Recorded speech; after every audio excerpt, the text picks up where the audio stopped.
Hello viewers, কেমন আছেন সবাই? আশা করি সবাই অনেক ভালো আছেন। আমি মাহবুবুর রহমান আর আপনারা দেখছেন HackerX। তো ভিডিওর শুরুতে আপনারা যে প্রজেক্টটি দেখলেন এটি ছিল অটোমেটিক ওয়াটার পাম্প কন্ট্রোলার। এর কাজ হলো যখন পানি ট্যাঙ্কি শেষ হয়ে যাবে তখন অটোমেটিক মোটরকে চালু করা আর পানি ভরে গেলে ওভারফ্লো হওয়ার আগেই মোটরকে অফ করে দেওয়া। অর্থাৎ এটি ব্যবহার করলে আপনার কখনো আর সুইচে হাতে দিতে হবে না আর এর পানিও অপচয় হবে। তো চলুন এখন দেখে নেওয়া যাক এটা তৈরিতে কি কি প্রয়োজন আর এটা কিভাবে তৈরি করেছি। প্রথমে আমাদের নিতে হবে একটি 555 আইসি, 1 মেগাওহম রেজিস্টর 2টি, 10 কিলোওহম রেজিস্টর 2টি, 1 কিলোওহম রেজিস্টর একটি 4007 ডায়োড, একটি 104 পিএফ, একটি 12 ভোল্টের রিলে, একটি BC547 ট্রানজিস্টর এবং একটি ভেরো বোর্ড বা ডট পিসিবি বোর্ড।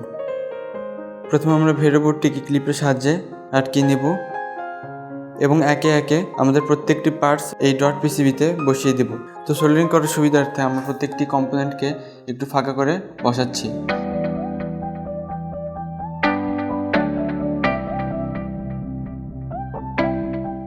এরপর প্রত্যেকটি কম্পোনেন্টের লেগ পিসিবিতে সোল্ডারিং করে নিচ্ছি।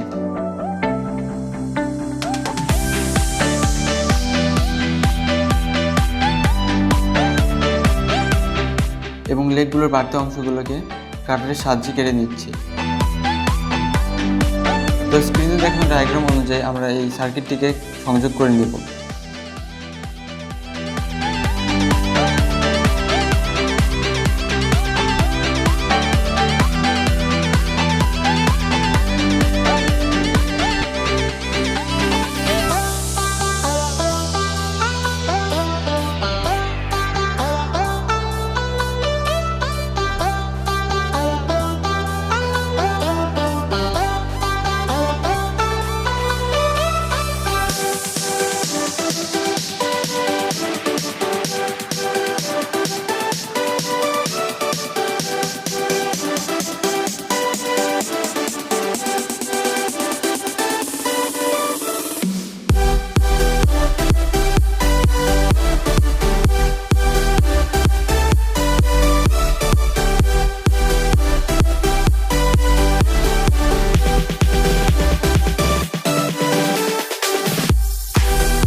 তো আমাদের সার্কিটটি পুরোপুরি রেডি হয়ে গিয়েছে।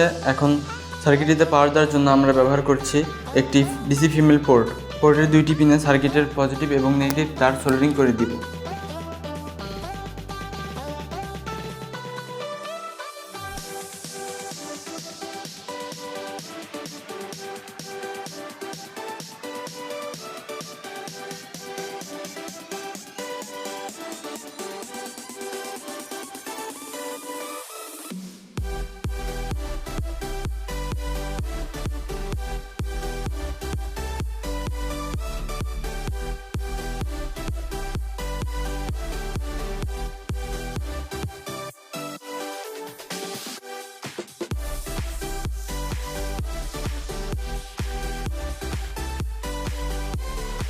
তো আমাদের সার্কিটটি পুরোপুরি এখন কমপ্লিট। তো এটা হচ্ছে আমাদের পানির স্তর। আর এই যে ভেতরে মোটরটা আছে এটা হচ্ছে ওয়াটার পাম্প, ছোট ওয়াটার পাম্প। এটাকে আমরা সাবমার্সিবল হিসেবে ব্যবহার করব।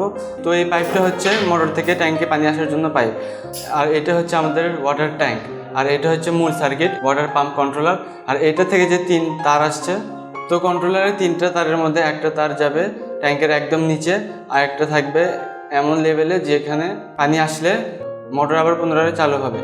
আর উপরে যে একটা তার দেখতে পাচ্ছেন, এটা হচ্ছে যেই লেভেলে পানি আসলে মোটর বন্ধ হয়ে যাবে সেই লেভেলে এই তারটা রাখতে হবে। তো এইরকম একটা স্টিকে আমরা তারগুলো জোড়া দিয়ে এখানে রেখে দিয়েছি, এবং এই ট্যাঙ্ক থেকে পানি ব্যবহার করার জন্য এই পাইপটা ইউজ করব। তো এখন আমরা মোটরে পাওয়ার দিব।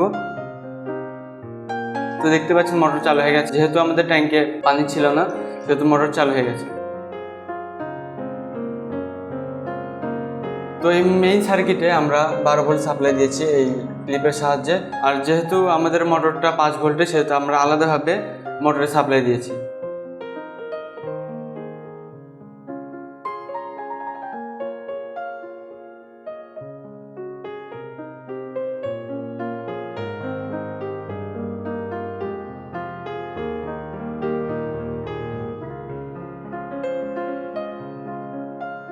তো দেখতেই পেলেন ট্যাঙ্ক ভরে যাওয়ার সাথে সাথে মোটরটি অফ হয়ে গেল। আর যদি আমরা এই পানিটা ব্যবহার করি, অর্থাৎ পানিগুলো যদি ফেলে দেই, তাহলে ট্যাঙ্কের পানি ধীরে ধীরে কমতে থাকবে।